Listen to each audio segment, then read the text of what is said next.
Hello everyone. So today we will solve the paper of Hindustan Petroleum Corporation Limited, electrical engineer. Okay. So ये आपका हुआ था 11 अगस्त 2021 को. हम इसके अपना डिसिप्लिन देखने जा रहे हैं इलेक्ट्रिकल का. Okay. Here is the first question. The first question says output voltage wave shape of a basic series inverter. Okay. So they are asking about the voltage wave shape, trapezoidal, continuous, discontinuous और square wave. तो आप जानते हैं कि इसका जो basic series inverter का जो वोल्टेज शेप बनेगा आउटपुट, वो आपका डिसकंटिन्यूअस साइन वेव बनेगा. देख सकते हैं आप, जैसे आप गेट करंट देते हैं, ठीक है, IG1 और IG2 जैसे आपने दिया, तो आपका जो शेप बनता है it's form the discontinuous wave form. Because ये क्या आपकी कंटिन्यूस वेव फॉर्म नहीं बनती जैसे आपका फुल वेव रेक्टिफायर शो करता है. सो बेसिक सीरीज इन्वर्टर का वेव फॉर्म जो होगा वो डिसकंटिन्यूअस साइन वेव होगा. नेक्स्ट है फॉर अ ट्रांजिस्टर बीटा की वैल्यू आपको गिवन है, अल्फा आपको फाइंड करना है. तो अल्फा की वैल्यू जो होगी, आप जानते हैं अच्छे से कि अल्फा होता है आपका बीटा अपॉन 1 प्लस बीटा, और बीटा होता है आपका alpha upon 1 minus alpha.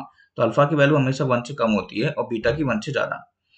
Next question आपका है, एक 9 वोल्ट की बैटरी है, ठीक है, supplies 1 milliampere current in series circuit of 3 resistors R1, R2, R3. If the voltage drop across R1, R2, R3 इतना, find the values of R1, R2 and R3. ठीक है, R1, R2, R3 की value आपको find करना है.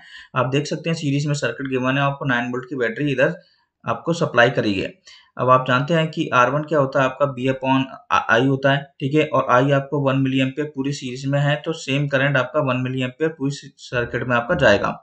तो R1 V upon I 1 upon 1 milliampere 1 volt across R1 और R2 R3 के अक्रॉस अलग अलग वोल्टेज आपको दिए गए हैं. तो R2 equals to B upon I और R3 equals to B upon I. आपका आंसर कितना रहेगा? 1 किलो ओम, 2 किलो ओम और 6 किलो ओम. नेक्स्ट क्वेश्चन पे हम चलते हैं. नेक्स्ट क्वेश्चन कह रहा है properly seated centre 0 galvanometer is connected in the rotor circuit, ठीक है, of a 6 pole 50 hertz wound rotor induction motor. If the galvanometer makes 90 complete oscillation in 1 minute, calculate the rotor speed. तो आपसे जो rotor की speed आपसे पूछी गई है, यानी कि NR आपसे पूछा गया है, ठीक है, NR आपका ये है और फॉर्मूला होता है NS इंटू 1 माइनस एस. तो इसके लिए आपको NS और 1S स्लिप की जरूरत पड़ेगी. NS आप जानते हैं 120 F अपॉन P होता है, ठीक है, और आपको स्लिप निकालना है. स्लिप होता है आपका FR अपॉन F, ठीक है. तो FR निकालने के लिए आपको 90 कंप्लीट ऑक्सीलेशंस इन 1 मिनट दिया है, और 1 मिनट में आप 90 का डिवाइड करेंगे 60 से, जो कि आपका साइकिल्स पर सेकंड आएगा, और 3 अपॉन 2 हर्ट्ज, यानी कि 3/2 यानी कि 1.5 हर्ट्ज आपका क्या आएगा? रोटर की फ्रीक्वेंसी आएगी. फिर slip equals to rotor frequency upon frequency which is equals to 0.03. आप फॉर्मूले में सारी वैल्यूज को पुट कर देंगे, आपका आंसर आ जाएगा. आप इस पेपर को डाउनलोड कर सकते हैं टेलीग्राम ग्रुप से, SSCW जंक्शन के नाम से आप सर्च कर सकते हैं. नेक्स्ट क्वेश्चन आपका, two quadrant type B chopper operates in. तो टाइप बी चॉपर के बारे में बात कर रहा है. तो टाइप बी जो होता है आपको कुछ इस प्रकार दिखाई देता है. फर्स्ट और फोर्थ क्वाड्रेंट में आपका ए ऑपरेट होता है, आप देख सकते हैं. अगर वो बात करता टाइप ए और टाइप सी चॉपर की, तो फर्स्ट एंड सेकंड क्वाड्रेंट यानी कि कुछ इस प्रकार का आपको डायग्राम दिखाई देता, तो आपका वो टाइप ए और टाइप सी चॉपर होता. अगला है इंडक्शन टाइप एनर्जी मीटर, ठीक है, which error is cost due to over compensation for friction. So you know very well that आपका क्रीपिंग क्या होता है. क्रीपिंग के कंडीशन में क्या होता है कि स्लो लेकिन एक continuous rotation of energy meter होती है, ठीक है, when only pressure coil is excited and there is no current flowing through this current coil. उसको हम क्या बोलते हैं? नो लोड कंडीशन के अंदर क्रीपिंग आपके अकर होती है. तो क्रीपिंग जो होती है वो किसकी वजह से होती है? ठीक है, एक तो ओवर कंपनसेशन की वजह से होती है, ये आपको गिवन है ओवर कंपनसेशन, ठीक है. सप्लाई वोल्टेज अगर आपकी ज्यादा हो जाती है नॉर्मल वोल्टेज से, ठीक है, तो आपका क्रीपिंग अकर होने लगती है. वाइब्रेशन की वजह से आपकी क्रीपिंग होती है, एंड अदर आपका स्ट्रे मैग्नेटिक फील्ड की वजह से भी आपकी क्रीपिंग क्या होती है? आपके सर्किट में अकर होती है. तो ये सारी जो आपके अकरिंग चीजें हैं, जो जो क्रीपिंग अकर करवाते हैं, जैसे over compensation, vibration, stray magnetic field. तो उसकी कंडीशन क्या होता है? आपकी जो एनर्जी मीटर है स्लो हो जाता है लेकिन कंटिन्यूस रोटेट करता है, लेकिन स्पीड स्लो हो जाती है, ठीक है, जब आपका प्रेशर कॉइल एक्साइटेड होता है और कोई करंट आपकी करंट कॉइल से फ्लो नहीं होती. A 0 to 200 volt voltmeter has a guaranteed accuracy of 0.5% of full scale deflection. The voltage measured by the instrument is 50 volt. Find the limiting error. Limiting error का formula होता है आपका full scale, ठीक है, मैं आपको डिफ्लेक्शन कितना दिया है परसेंटेज में 0.5 इंटू जो आपकी फुल स्केल वैल्यू है 200 मीटर, और अपॉन जो आप वोल्टेज मेजरमेंट कर रहे हैं यानी कि 50 वोल्ट अपॉन में आपका क्या रहेगा 50 वोल्ट की वैल्यू आ जाएगी। तो इसको जब आप सॉल्व करेंगे आपका आंसर कितना आएगा 2%। ध्यान रखना आपका limiting error equals to full scale percentage value into full scale value of 200 volt जो आपको दिया है वोल्ट मीटर की वैल्यू एक्यूरेसी के साथ, और 50 वोल्ट आपकी जो मेजर्ड वोल्टेज है। Next, maximal bridge is use for the measurement of. तो मैक्सिमल ब्रिज जो आपको होता है वो इंडक्टेंस मेजर करता है, ठीक है, और उसकी क्वालिटी फैक्टर की रेंज जो होती है वो इस 1 से लेके 10 के बीच में लाई करती है। In 8085 microprocessor, when the push instruction is executed, the stack pointer register is, and when the pop instruction is executed, the stack pointer is। तो आपसे पूछा गया है जब पुश इंस्ट्रक्शन आपको दिया जाता है स्टैक पॉइंटर रजिस्टर क्या करता है आपका डिक्रीज हो जाता है 2 से, और जब पॉप इंस्ट्रक्शन होता है तो इंक्रीज हो जाता है 2 से, ठीक है। तो आपसे पूछा गया है पुश और पॉप इंस्ट्रक्शन के बारे में। पुश मतलब डिक्रीज होना, ठीक है, और पॉप मतलब इंक्रीज होना 2 से। Convert B6816 into octal number, ठीक है, ऑक्टल नंबर में आपको कन्वर्ट करना है B68। तो आप जानते हैं B आपका 11 होता है तो 1011, 6 आपका 0110, 8 आपका 1000। आप ऑक्टल में जब आप कन्वर्ट कर रहे हैं तो आपको 3-3 के पेयर बनाने पड़ेंगे। आप 3-3 के पेयर बना लेंगे तो आपका आंसर आ जाएगा। अगर आपसे कभी क्वेश्चन में कुछ दिया हो डेसिमल में और आपसे हेक्साडेसिमल पूछा हो तो 4 पेयर आपको बनाने पड़ते हैं, ऑक्टल के केस में 3 pair. Amplitude of antisymmetric signal is, ठीक है, तो आप जानते हैं एंटीसिमेट्रिक सिग्नल जो होता है वो हमारा ऑड कंजुगेट भी होता है। तो ओरिजिन से जो एंटीसिमेट्रिक सिग्नल होगा वो आपका हमेशा 0 होगा। Which of the following is not a characteristics of the PMMC instrument. तो आप जानते हैं पीएमसी इंस्ट्रूमेंट डीसी के लिए यूज होता है, हाई एक्यूरेसी और कोई लॉसेस नहीं होते। तो इसका कैरेक्टरिस्टिक्स इसकी जो स्केल होती है वो यूनिफॉर्म होती है।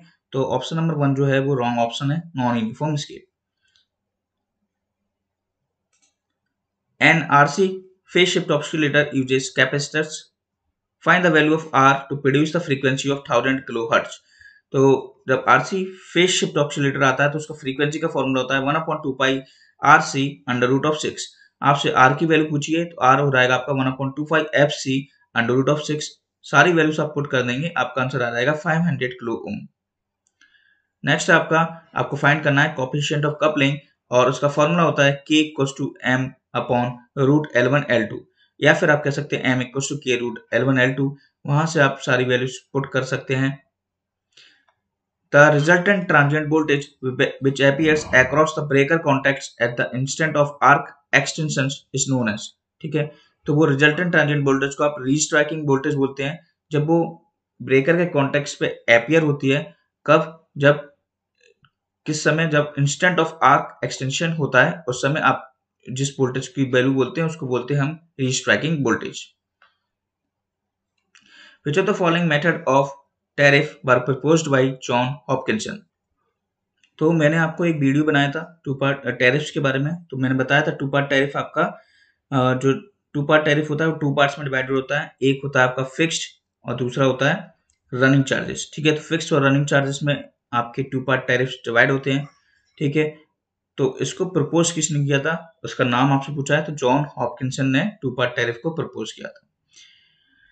For a transistor collector current is 100 times of base current, find beta DC. तो आपको गिवन है IC equals to 100 of IB, हम जानते हैं बीटा होता है हमारा IC अपॉन IB। तो IC की वैल्यू 100 IB अपॉन IB रख देंगे तो IB cancel, 100 is the answer. Which of the following is not an example of vector quantity. तो आप अच्छे से जानते होंगे मास जो है आपका वो वेक्टर क्वांटिटी को की इसका मैग्नीट्यूड होता है, डायरेक्शन नहीं होती। In which of the following commutation techniques the triggering of one SCR commutates the already conducting SCR and vice versa? So they are asking about the class C commutation, और class C commutation हमारा जो होता है वो complementary commutation होता है। पूछा है the triggering of one SCR commutates the already conducting SCR and vice versa, ये उसका उल्टा भी कह सकते हैं। तो ये हमारा class C commutation है, ठीक है। आप देख सकते हैं 2 SCRs में है, तो पूछा गया है कि जब एक SCR commutates करता है दूसरा कंडक्ट कर रहा होता या फिर वाइस वर्सा। सो ये आपका क्लास सी है। क्लास सी कम्यूटेशन के अंदर आपका ऐसा होता है। With reference to fault analysis the line to line fault as और 999 टू ग्राउंड फॉल्ट एज। तो आप जानते हैं अच्छे से 999 टू ग्राउंड हमारा 3 फेज फॉल्ट होता है और वो हमारा सिमेट्रिकल फॉल्ट होता है, और लाइन टू लाइन ग्राउंड, ठीक है, line to line fault, line to ground, तो ये सारे आपके फॉल्ट कौन से हैं, आपके अनसिमेट्रिकल फॉल्ट्स हैं। In signal flow graph, what is the gain along any path from the input to output not passing through any node more than once? तो आपसे पूछा गया ऐसा सिग्नल फ्लो ग्राफ आप जानते हैं अच्छे से, ठीक है, तो उसमें फॉरवर्ड पाथ गेन होता है, ठीक है, आप अच्छे से जानते हैं। तो एक बार जब फॉरवर्ड पाथ गेन हो गया, आंसर फॉरवर्ड पाथ गेन है इसका, तो फॉरवर्ड पाथ गेन में दोबारा से उस हम लूप को नहीं लेंगे, ठीक है, इसीलिए इनपुट से लेकर आउटपुट की तरफ हम एक ही बार उसको कंसीडर करते हैं, तो आंसर आपका क्या होगा, वो कौन सी चीज़ आपसे पूछी गई है, तो वो फॉरवर्ड पाथ गेन होता है, इस पे हम दोबारा से रिटर्न पाथ नहीं ले सकते हैं। A power plant has the annual factors given है, लोड फैक्टर आपको गिवन है, कैपेसिटी फैक्टर आपको गिवन है, यूज फैक्टर आपको गिवन है, इफ द मैक्सिमम डिमांड भी आपको वैल्यूज प्रोवाइड की गई है। Find the reserve capacity over and above the peak load. Reserve capacity का फॉर्मूला होता है maximum demand into load factor upon plant capacity factor -1, ठीक है, तो मैक्सिमम डिमांड है 20, लोड फैक्टर है आपका 0.7 और प्लांट कैपेसिटी फैक्टर है आपका 0.5 -1 which is equals to 8 megawatt. With the help of dash, the surface integral can be converted into a volume integral. तो डाइवर्जेंस थ्योरम आपकी होती है जो सरफेस इंटीग्रल को वॉल्यूम इंटीग्रल में कन्वर्ट कर देती है। Which of the following statement is wrong when underground cables are compared with overhead lines? तो देख सकते हैं आप क्वेश्चन में आपसे ऐसा पूछा है कि इरेक्शन कॉर्ड, ठीक है, तो रॉन्ग कौन सा स्टेटमेंट है, तो रॉन्ग स्टेटमेंट आपसे पूछा गया, बोला है इसमें ऑप्शन नंबर बी आप देखेंगे, erection cost of overhead line is much higher, ठीक है, इरेक्शन का मतलब आप जानते हैं निर्माण होता है, तो पूछा है कि निर्माण की जो कॉस्ट है, मतलब जो हम बना, मतलब जो लाइन बिछा रहे हैं उसकी किसकी कॉस्ट हाई रहेगी, तो ये रॉन्ग ऑप्शन है, क्योंकि आप जानते हैं अंडरग्राउंड में जब आप लाइन बिछाएंगे तो बहुत प्रॉब्लम आएगी, प्रॉब्लम्स क्रिएट होंगी, जिसकी वजह से उसकी इरेक्शन कॉस्ट ज़्यादा हाई होती है, ठीक है, तो option number B is the wrong option.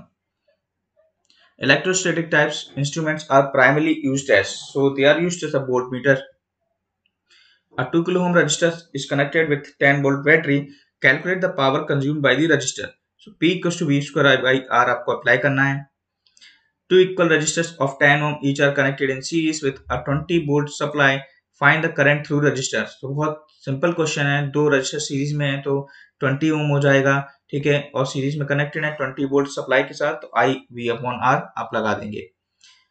Next है a single phase full bridge inverter has a supply voltage of 100 volt DC, what will be the peak reversing voltage of each thyristor. तो each thyristor की बात की है, तो each thyristor भी आपका BM produce करेगा जो कि बीडीसी के बराबर होगा।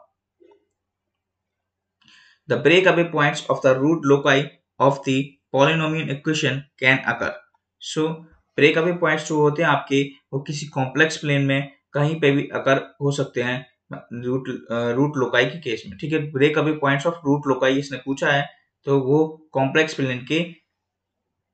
प्लेन में कहीं पे भी हो सकते हैं, तो आप इस प्रकार से देख सकते हैं इसका आंसर, ठीक है, देख सकते हैं आप एरा आपका ब्रेक अवे पॉइंट और कॉम्प्लेक्स प्लेन पे एक कहीं पे भी हमारे हो सकते हैं। नेक्स्ट आपका for a DC motor gross mechanical power developed by the motor is maximum and the motor is supplied through a 220 volt source, what will be the back EMF. So back EMF is the EV equals to B upon 2 होता है for the maximum condition में, तो 220 upon 2 is the answer. Which of the following system is an example of closed loop control system?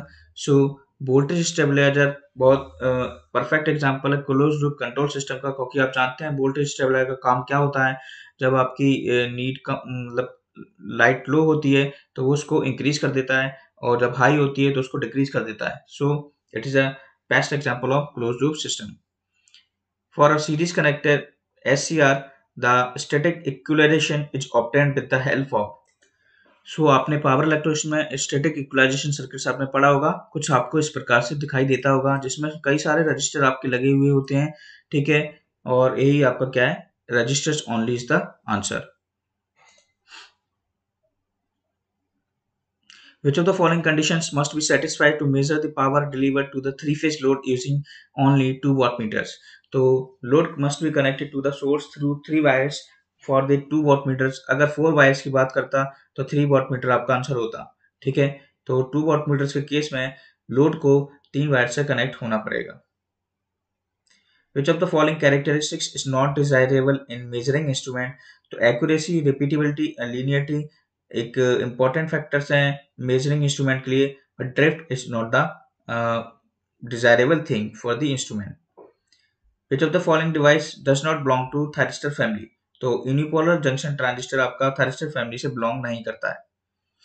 In hollow tube, if the velocity of air is constant everywhere inside the tube, then the divergence of the velocity field is zero. ठीक है, तो velocity of air अगर एक होलो tube में constant है हर जगह, ठीक है, किसी ट्यूब के अंदर, तो डाइवर्जेंस ऑफ द, आपसे पूछा गया डाइवर्जेंस क्या होगी, उसकी जो फील्ड है उसमें उसकी वेलोसिटी, ठीक है, का डाइवर्जेंस आपसे पूछा गया है। तो होलो ट्यूब के अंदर उसका जो डाइवर्जेंस होगा, जब उसकी वेलोसिटी का डाइवर्जेंस आप लेंगे तो क्या आएगा, जीरो आंसर आएगा।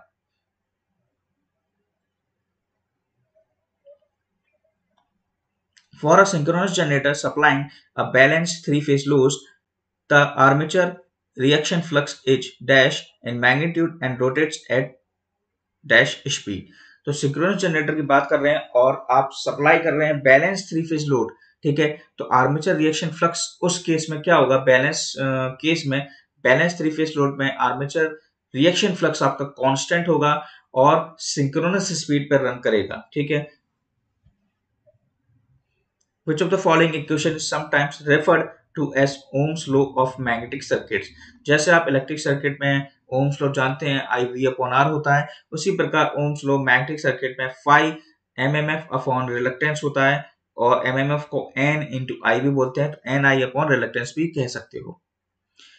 In the cathode ray tube, the distance of dash is minimum from the phosphor scheme. सो आप देख सकते हैं ग्राफ के अंदर कि देखिए स्क्रीन आपकी है, ठीक है, ये आपकी स्क्रीन है, फॉस्फोरस स्क्रीन, और सबसे पहले जो सबसे स्क्रीन के पास है वो आपकी क्या होनी चाहिए, हॉरिजॉन्टल डिफ्लेक्शन प्लेट्स, जिसको एक्स प्लेट्स के नाम से भी जानते हैं। बाकी उसके बाद vertical plates, daily line, vertical amplifier, ये सारी चीजें होती हैं। लेफ्ट साइड में इलेक्ट्रॉन का होता है आपका, फॉस्फोरस स्क्रीन से पूछा गया है, तो हॉरिजॉन्टल डिफ्लेक्शन प्लेट आपका क्या होगा, answer X plates. Identify the non renewable sources of energy. तो देखिए बायोमास, सोलर, जियोथर्मल आपकी रिन्यूएबल, ठीक है, तो नॉन रिन्यूएबल आपकी कौन सी है, न्यूक्लियर एनर्जी है। If the Boolean expression is reduced then what will be the reduced results. आप जब आप इसका सॉल्व करेंगे तो आपके सारे बी वी आर सी, ठीक है, डी, आपके सारे क्या हो जाएंगे, कैंसिल आउट हो जाएंगे, देन द आंसर विल आपका आ जाएगा। नेक्स्ट आपका, a conventional oscilloscope has a bandwidth of 100 megahertz, the rise of the CRO is approximately. तो राइज जो आपसे बोला गया ना, राइज टाइम होता है, और राइज टाइम का आपका फॉर्मूला होता है 0.35 अपॉन बैंडविड्थ, ठीक है, 0.35 अपॉन बैंडविड्थ, और बैंडविड्थ आपको गिवन है 100 megahertz. Which of the following system is linear, ठीक है, तो आपसे पूछा गया है कौन सा सिस्टम इसमें से लीनियर है। आप अच्छे से जानते होंगे कि लीनियर सिस्टम क्या होता है। लीनियर सिस्टम आपका फॉलो करता है लॉस ऑफ सुपरपोजिशन को फॉलो करता है, ठीक है, तो ये लॉ होता है, ये कंडीशंस होती हैं, क्योंकि law of additivity, law of homogeneity को क्या करना चाहिए, आपका फॉलो करना चाहिए। आप जानते हैं इन क्वेश्चनों को सॉल्व करने के लिए आपको क्या करना पड़ता है, y of a x1 of n plus b x2 of t b x2 of n equals to a y x1n plus B Y x2n, ये आपको क्या करना चाहिए, फॉलो करना चाहिए। अगर ये आपकी कंडीशन फॉलो करने लगेगी तो आपका सिस्टम क्या होगा, लीनियर होगा। और फोर्थ ऑप्शन को आप देखेंगे तो a x1 of n plus b x2 of n equals to a y x1 of n plus b y x2 of n को फॉलो कर रहा है, तो ये आपका क्या है, लीनियर सिस्टम है। Which of the following device is by directional, तो डायरेक्ट क्या है आपका, बाई डायरेक्शनल डिवाइस है। Which of the following is an example of static system? आपको समझना पड़ेगा स्टैटिक सिस्टम क्या होता है, ठीक है। स्टैटिक सिस्टम वो सिस्टम होते हैं जिसमें आउटपुट होता है सिस्टम का is dependent on the present value of input, ठीक है, output is dependent on present value of input. ठीक है, और इसको हम मेमोरी लेस सिस्टम भी बोलते हैं। जैसे कि y of T equals to x of T अगर है तो वो आपका क्या है, स्टैटिक सिस्टम है। y of T T X of T plus 2x of T है तो आपका स्टैटिक सिस्टम है। और इनमें से जो आपका फॉलो कर रहा है मेमोरी लेस सिस्टम और प्रेजेंट वैल्यू पर कौन सी चीज इनपुट कर रही है, तो ऑप्शन नंबर डी आप देखेंगे तो इसमें जो है आपका जो आपका आउटपुट है सिस्टम का वो प्रेजेंट वैल्यू ऑफ इनपुट पे डिपेंड कर रहा है, वही आपका क्या होगा, स्टैटिक सिस्टम होगा। नेक्स्ट आपका while incorporating lead compensation network the gain factor of the amplifier is given as, तो lead compensation network में आप जानते होंगे गेन फैक्टर होता है 1 upon alpha. Next question is with reference to the divergence which of the following statement is wrong. So divergence आप जानते हैं डेल ऑपरेटर से रिप्रेजेंट होता है, ठीक है, डेल आपका रिप्रेजेंट करता है आपका। नेक्स्ट आपका डाइवर्जेंस ऑफ स्केलर है द नो मीनिंग, ठीक है, तो डाइवर्जेंस ऑफ स्केलर मीनिंग है divergence of a vector is a vector quantity, यह रॉन्ग ऑप्शन है, ठीक है। तो divergence of a vector field जो होती है वो आपकी स्केलर क्वांटिटी आती है। So divergence of vector is a scalar quantity is the answer. Divergence basically क्या होता है, divergence is basically the dot product. Which of the following circuit is used to obtain pulse gate triggering, तो UJT based relaxation oscillator circuit जो होता है, ठीक है, I am showing you this is the UJT relaxation oscillator circuit, ठीक है, और इसको हम यूज करते हैं पल्स गेट ट्रिगरिंग सर्किट में, ठीक है। पल्स गेट ट्रिगर करने के लिए हम इस सर्किट को यूज करते हैं।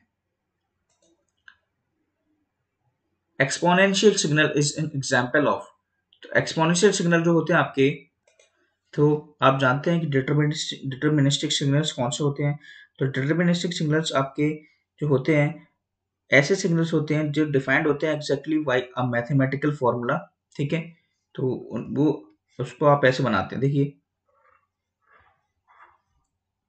तो इस प्रकार से आपका डिटर्मिनिस्टिक सिग्नल्स को रिप्रेजेंट करने का तरीका है।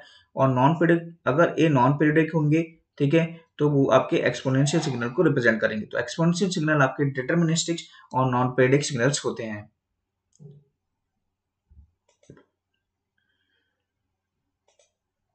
If a voltage is given is applied to a 50 microfarad capacitor, calculate the current through capacitor।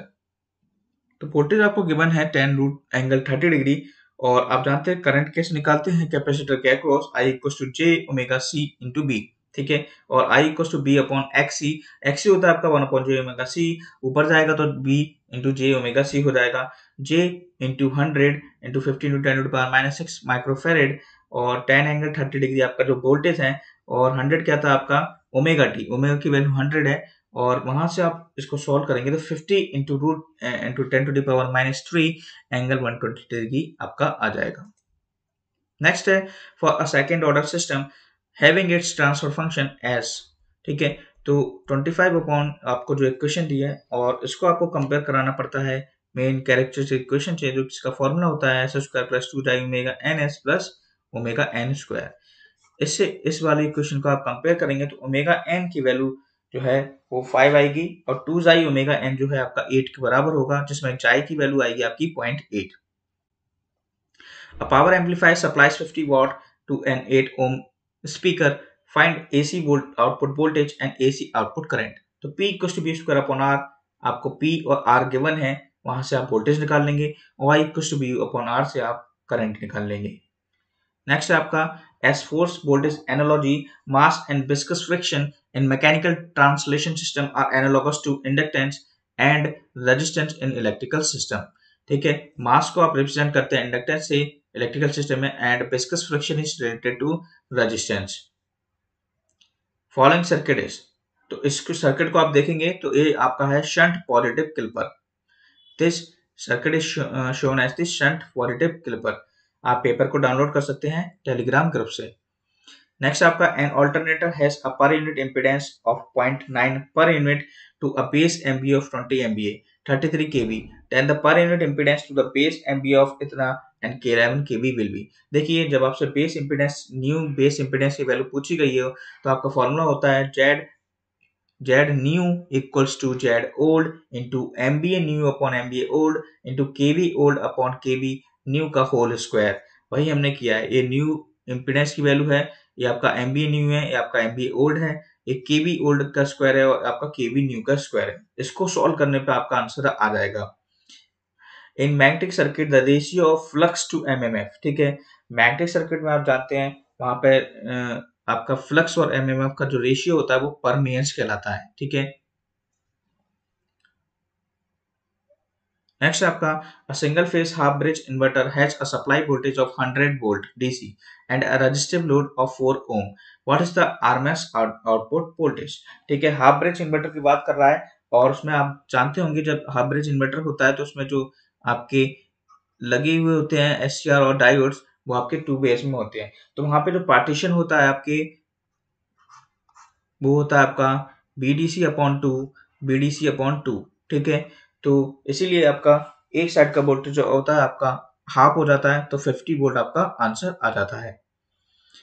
Calculate the power absorbed by the 9 kilo ohm resistor in the following network. आप देख सकते हैं ये सर्किट आपको गिवन है, या तो आप नोडल एनालिसिस कर लीजिए, ठीक है, वो भी आपको आसान पड़ेगा। और आप देख रहे हैं 6 और 12 ओम कैसे आपके सीरीज में है और 9 किलो ओम आपका इधर है, ठीक है। तो आप देखेंगे तो करंट डिवीजन रूल अप्लाई कर सकते हैं। तो 9 किलो ओम की तरफ आप 20 मिली एम्पेयर का करंट फ्लो करेगा और 18 किलो ओम की तरफ आपका 10 मिली एम्पेयर फ्लो करेगा। आपको निकालना है 9 किलो ओम की across power P to I square R 20 milliampere का square into 9 kilo ohm. Next आपका find the value of Thevenin resistance for the circuit to the left of the terminals A B, ठीक है। तो Thevenin resistance का case जब आप निकालते हैं तो वोल्टेज सोर्स को शॉर्ट कर देते हैं और करंट सोर्स ओपन हो जाता है। 4 ओम और 12 ओम कैसे आपके पैरेलल में है और उसके साथ सीरीज में 1 ओम हो जाएगा, तो आपका आंसर आएगा 4 ओम। इन अ 3 कोर केबल देयर आर, ठीक है, 3 कोर केबल आपको कुछ इस प्रकार से दिखाई देती है जिसमें आपका कनेक्शन होता है। तो उसमें कैपेसिटेंस जो होते हैं वो टोटल 6 कनेक्टेड रहते हैं शीट और आपके केबल के कोर से। The theorem states that the line integral of magnetic field, ठीक है, intensity in a closed loop path is exactly equal to the direct current enclosed by the path, ठीक है। And you know the very well that the formula is V into dl equals to mu naught I. In a DC motor, the difference between the armature torque and the shaft torque is called, ठीक है। तो जब आप question को solve करते हैं और आप लॉस टॉर्क निकालते हैं तो आप जानते हैं आप आर्मेचर टॉर्क को शाफ्ट टॉर्क से माइनस कर देते हैं। तो difference between the armature torque और शाफ्ट टॉर्क आपका लॉस टॉर्क कहलाता है। और वो किसकी वजह से, आपका जो लॉस टॉर्क होता है वो किसकी वजह से होता है? लॉस टॉर्क जो होता है आपका आयरन और फ्रिक्शन लॉस की वजह से होता है। Which of the following is not a deterministic signal. अभी हमने देखा था डिटर्मिनिस्टिक सिग्नल के बारे में। तो नॉइस आपकी जो सिग्नल है वो डिटर्मिनिस्टिक सिग्नल नहीं होती क्योंकि ये एक्सपोनेंशियल फॉर्म में आपकी ऑब्टेन नहीं होगी। A continuous time signal is said to be periodic if x of t equals to x of t plus t naught where t naught is। तो ये तो बहुत बेसिक क्वेश्चन है। टी नॉट आप जानते हैं, टी नॉट आपका fundamental period होता है जो 1/f के बराबर होता है। नेक्स्ट आपका a single phase half wave controlled rectifier is supplied through a 230 volt 50 hertz supply। what will be the maximum output voltage possible, ठीक है। So single phase half wave rectifier का फॉर्मूला होता है V output equals to root two B upon 2 pi 1 plus cos alpha. अब हमें maximum output voltage चाहिए तो cos की वैल्यू जो है अल्फा कॉस जीरो, अल्फा की वैल्यू जीरो रखनी होगी और कॉस जीरो होता है हमारा 1।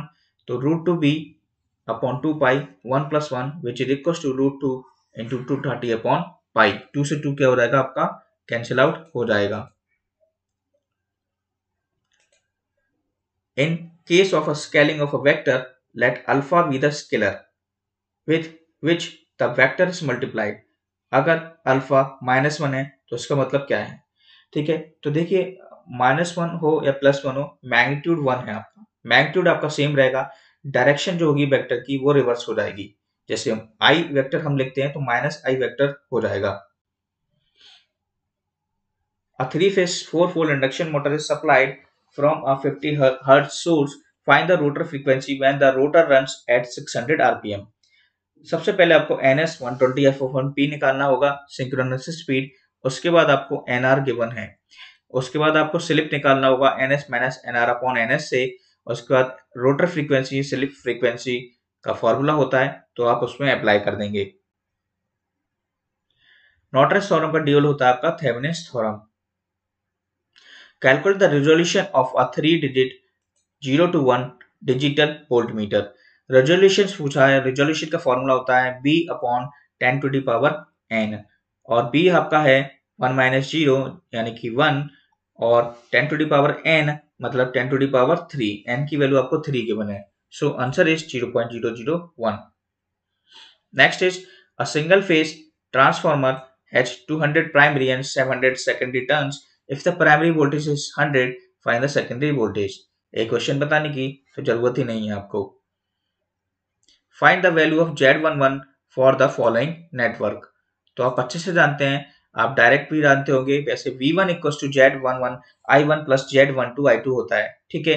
और Z11 आप निकालते हैं तो V1 अपॉन I1 हो जाता है, वहां पे I2 की वैल्यू 0 पुट कर देते हैं, और नहीं तो आप डायरेक्ट Z11 क्या होता है आपका, ये आपका Z11 है 16 plus 12 which is equal to 28 ohm. Next आपका for a three phase semi converter if the firing angle for thyristor is 90 degree the free wheeling diode will conduct for a period of. तो इस case में क्या हो सकता है, देखिए आप जानते हैं कि जो कंडक्शन पीरियड होगा जो फुल 120 डिग्री होगा, उसमें से फायरिंग एंगल आपका 90 डिग्री होगा, तो 120 डिग्री माइनस 30 डिग्री, एक डायोड आपका जो कंडक्ट करेगा, जो फ्री व्हीलिंग डायोड है, वो आपका कितना कंडक्ट करेगा, 30 डिग्री।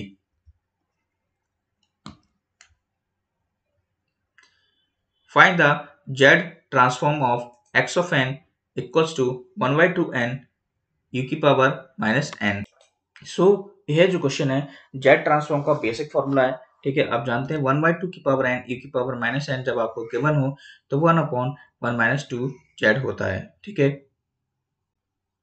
और अगर प्लस n होता तो 1 अपॉन 1 प्लस 2 जेड आपका आंसर आ जाता। The directional element in the reactance relay is so designed that its maximum torque angle is. Maximum torque angle आप वहां पे साइन 90 का फॉर्मूला आता है sine theta. So the maximum torque कब obtain होगा आपका, साइन जब आपका एंगल की वैल्यू जो होगी वो 90 डिग्री आपको मिल जाएगी। नेक्स्ट है आपका 200 kVA A 200 kVA single phase transformer with a voltage ratio of इतना has the following winding resistances. Find the resistance referred to the high voltage winding. ठीक है, आप जानते हैं हाई वोल्टेज वाइंडिंग में R1 प्लस R2 डैश को लिखा जाता है जब आपको फाइंड करना हो। R2 डैश कैसे निकालेंगे आप, R2 डैश का फॉर्मूला होता है A स्क्वायर R2। ए आपका क्या है, रेशियो दिया है वोल्टेज का, ठीक है, वो आपका क्या हो जाएगा, आपका रेशियो हो जाएगा, ठीक है। तो ए स्क्वायर इंटू R2 की वैल्यू गिवन है 0.015, आप मल्टीप्लाई कर देंगे, इधर आप देख सकते हैं 1.5 ओम आपका क्या जाएगा R2 डैश। R1 आपको गिवन है 1.75 और R2 है 1.5 which is equals to 3.25. The critical point -1, J0 is mapped to, तो -1, J0 निकोल्स चार्ट में 0 डिग्री और -180 डिग्री को रिप्रेजेंट करता है। In a wire wound resistor the bifilar winding is adapted to reduce. तो जो बाइफिलियर वाइंडिंग आप देखा होगा, तो उसमें जो सेल्फ इंड्यूसिंग प्रॉपर्टी होती है उसको रिड्यूस करने के लिए हम एक बाइफिलियर वाइंडिंग को एडेप्ट करते हैं। तो बाइफिलियर वाइंडिंग का क्या काम है, वो सेल्फ इंडक्टिव इफेक्ट जो होता है, जो रजिस्टर के स्टैंडर्ड रजिस्टर के अंदर प्रोड्यूस होता है, उसको वो रिड्यूस कर देता है। Which is the not the valid advantage of shell type transformer over core type transformer. तो copper requirement is less, बिल्कुल, losses are less, mechanical strength is high, but the maintenance is easy, is not the valid advantage. In an oil circuit breaker, due to heat, the oil decomposes and the gases are liberated. Which of the following gas is usually not liberated in this process. ठीक है, तो circuit breaker के अंदर, wild circuit breaker के अंदर जब wild decompose होता है और गैसेस उसमें से जब निकलती हैं बाहर की तरफ, तो उनमें से हाइड्रोजन, एसिटिलीन और मीथेन वहां पे लिबरेट होती हैं। अमोनिया वहां पे उस गैस में इंक्लूड नहीं होती। नेक्स्ट है आपका, which of the following operation of the discrete time system is not memoryless. ठीक है, तो अभी हमने देखा था मेमोरीलेस सिस्टम। ठीक है, तो डिस्क्रीट टाइम सिस्टम इनमें से कौन सा मेमोरीलेस नहीं है? तो यूनिट डिले सिस्टम जो होता है, ठीक है, वो आपका मेमोरीलेस सिस्टम नहीं होता। और अच्छे से आप जानते होंगे कि जो आपका यूनिट डिले सिस्टम है वो कुछ इस प्रकार का होता है। यूनिट डिले और एक्स ऑफ एन, जिसमें y of n equals to X of n minus one output आता है। ठीक है, तो यह सिस्टम जो है वो नॉट मेमोरी लेस है, साथ ही साथ यह सिस्टम कॉजल भी होता है और लीनियर भी होता है। तो इन बातों का आप इसका ध्यान रखेंगे। Which of the following is not a valid advantage of digital filters over analog filters? ठीक है, तो इनमें से कौन सा वैलिड एडवांटेज नहीं है? तो डिजिटल फिल्टर्स का आपसे एडवांटेज पूछा है, तो हायर बैंडविड्थ आपका क्या है? एक डिसएडवांटेज है। ठीक है, it have a linear phase response, higher flexibility and less maintenance but not have the higher bandwidth. Next आपका कि एक 220 वोल्ट डीसी शंट मोटर है जो कि रन कर रही है 630 आरपीएम पे। When the armature current is 50 ampere, find the speed if the torque is double. ये इंपॉर्टेंट क्वेश्चन है आपके लिए। Assume armature resistance is 0.2 ohm. ठीक है, तो सबसे पहले E equals to V minus I a R a करेंगे। तो P की वैल्यू दी है और आई ए भी आपको गिवन है 50 एम्पियर और आर ए है आपका 0.2 ओम, तो आपका आंसर आ जाएगा 210। Next E2 equals to V minus I a R a. ठीक है, वोल्टेज है आपका 220 वोल्ट, 100 एम्पियर आपका हो जाएगा अब करंट, और 0.2 ओम आपको आर्मेचर रेजिस्टेंस है 200 वोल्ट। अब आपको निकालना क्या था? स्पीड। ठीक है, आपको निकालना है। आप जानते हैं E equal to P phi N Z upon 60 होता है, तो E आपका प्रोपोर्शनल होता है N के। ठीक है, तो E2 अपॉन E1 आपका हो जाएगा N2 अपॉन N1 के बराबर, और वहां से आप N2 निकाल देंगे। लेकिन अब हमने इधर 100 को किया था। आप जानते हैं टॉर्क जो होता है, ठीक है, वो डायरेक्टली प्रोपोर्शनल होता है आर्मेचर करंट की। तो speed of the torque double हो रहा है, तो हमारा आर्मेचर करंट भी क्या हो जाएगा? डबल हो जाएगा। नेक्स्ट क्वेश्चन, एक coal based thermal power plant है जिसमें इलेक्ट्रोस्टैटिक प्रेसिपिटेटर होता है।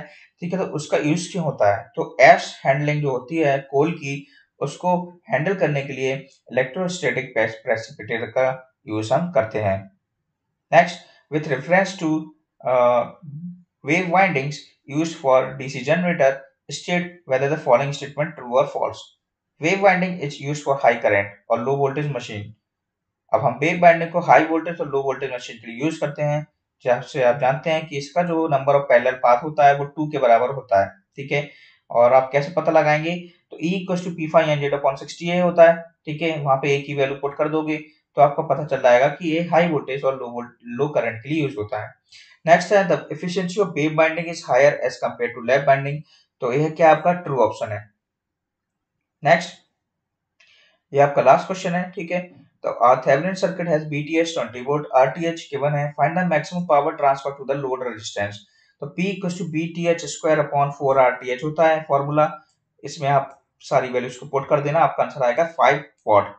तो ये आपका क्वेश्चन पेपर खत्म होता है। तो 85 क्वेश्चन आपने लगा दिए हैं, इनकी प्रैक्टिस करते रहिए। ठीक है।